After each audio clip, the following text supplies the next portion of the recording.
Are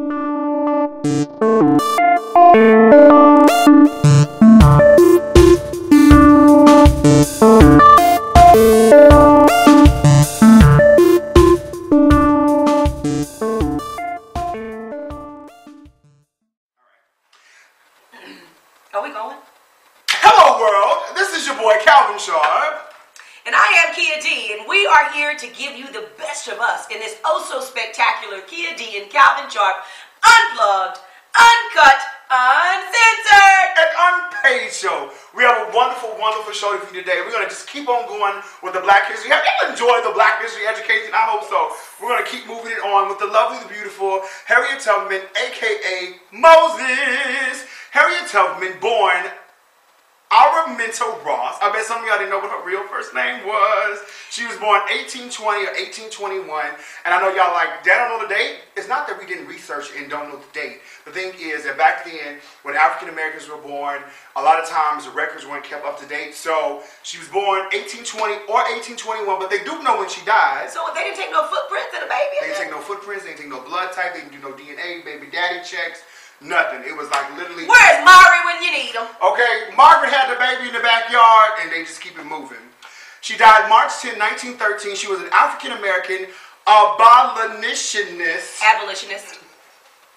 humanitarian, and Union spy during the American Civil War. After escaping from slavery, into which she was born, she made 13 missions to rescue more than 70 slaves. Now, what's so amazing about these 13 missions, kids? One thing that people may not know is that when she was an adolescent, she went to a convenience store. She got something. A boy was stealing. The owner took something, and he took a two pound weight of something. He took something. He threw something, and he tried to hit the boy. Hit Harriet Tubman in her head. But what was so dope is she said her hair had never been combed.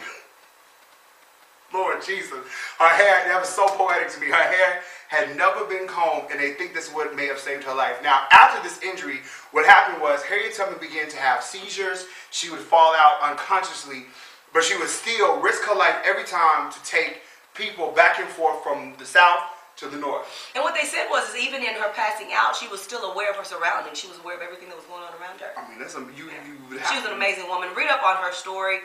As a matter of fact, go to the Kia D Calvin Sharp YouTube page and watch this show all over again and get all that great facts again. And that's all you need. Love it. Using the network of anti-slavery activists and safe houses known as the Underground Railroad, she later helped John Brown, look him up, recruit men for his raid on Harper's Ferry, and in the post-war era struggled for women's suffrage. So, very amazing woman. I want women to look at Harriet Tubman's life and realize that there's not much that you cannot do. That's right. This woman took nothing. She didn't have much of anything, but gave something back to the world. So I think by the time we die, Kid, one thing we need to do is we need to look back and say, what do we contribute? That's right. I'm going to tell you something else about Harriet Tubman. She also worked with the Union Army. First as a cook and a nurse.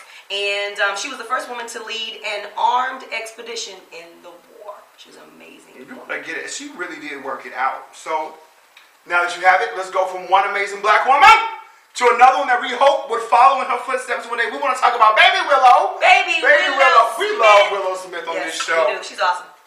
Basically, Baby Willow Smith has been asked to play the Black Annie. Yes. A hip-hop version of, I don't know if they've made a decision yet, or it's just talks, it's in negotiations, on if she play it, but Annie, I think, not Annie, I already spoke the role into existence. Their baby name is Willow. Willow, I think this will be a good move for you. I think this will be something that will be great for your career. Your album's supposed to be coming out in 2011 to kind of keep the buzz going. So what I would do, shoot the movie. You have the Calvin Sharp Kia D blessing, and if you want to, you can come talk to us and we can interview about your struggles and everything else on the set. Yes. Now we know that the original movie was a 1980s classic. And this movie featured Carol Burnett and Albert Finney, and it was an award-winning, can't talk today, award-winning 1980s movie. Awesome. I love this movie. Tomorrow, I love ya. Tomorrow, I'm gonna get that right.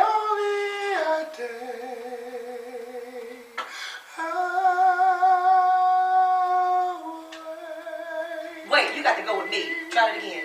You're only a day.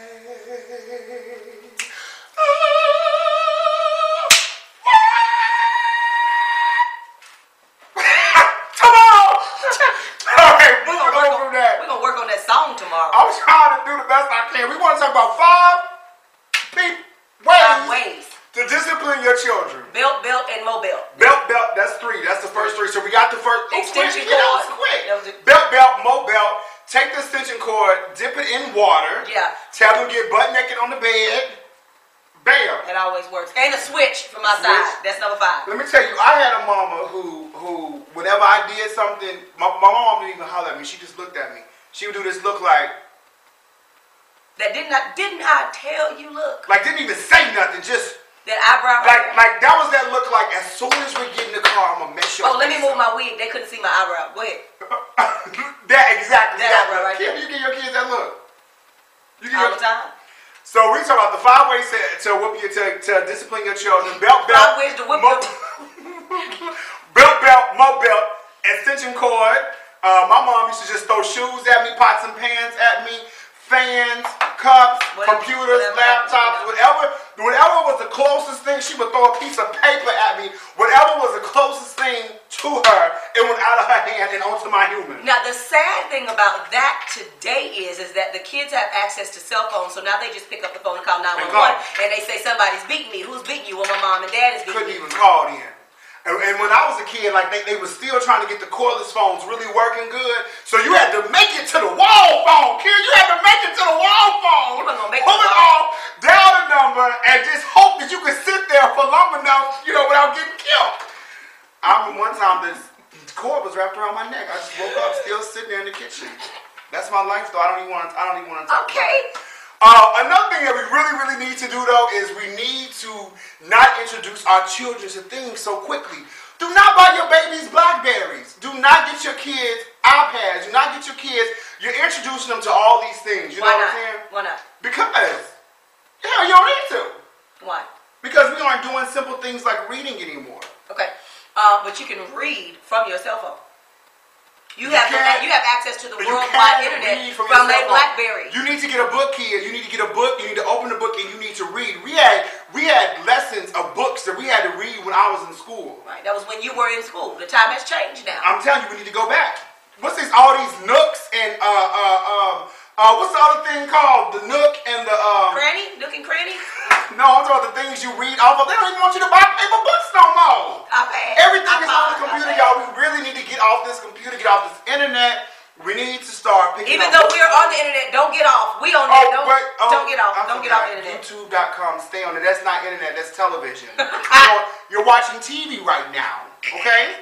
You know what? Another great way to discipline your children, like Calvin said, stop buying them the phones. And then if you do get them a phone, take that cell phone away.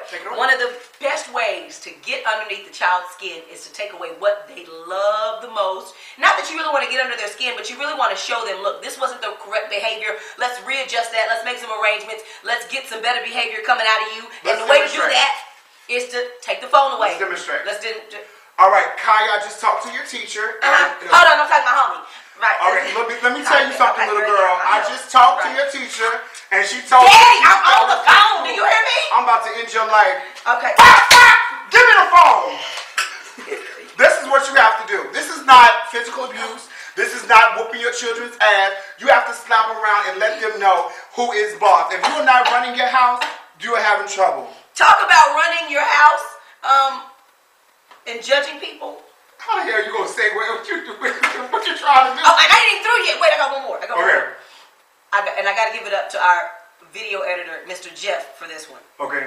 He said, make sure if you really want to discipline your kids, if they got the Xbox 360s and the PlayStation 2s and all that good stuff, delete their saved games.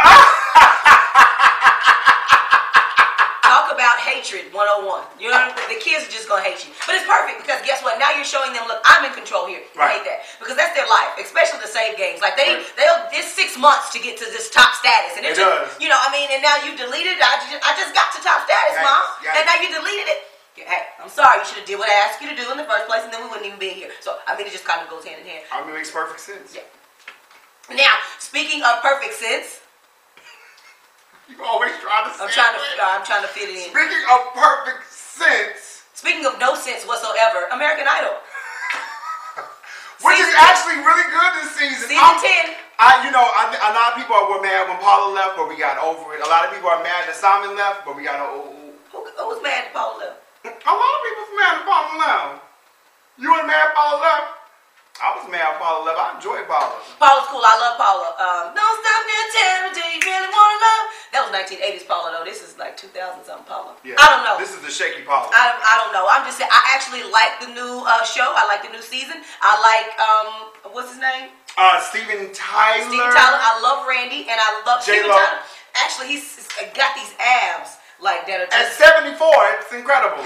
I don't know how old he really is, but you know what I'm saying? He's off the chain. So Big Shot and Randy, the old faithful, right? And didn't Randy have gastric? Did Randy have gastric bypass? But he looked like he gaining the weight back. Because see, what had happened was Steve Tyler at the age of 87 looks a lot better than Randy, who had gastric bypass. I'm just truly, And then of course our girl J-Lo, who's stunning, completely always stunning. So that was it for this episode. We will see you on the next episode. Please keep it tuned into the Unpaid Show. Ow! We Talk Radio. And if you ever talk like that or get on the phone in these demonstrations, we trying to show these people what. Oh, yeah, I'm so.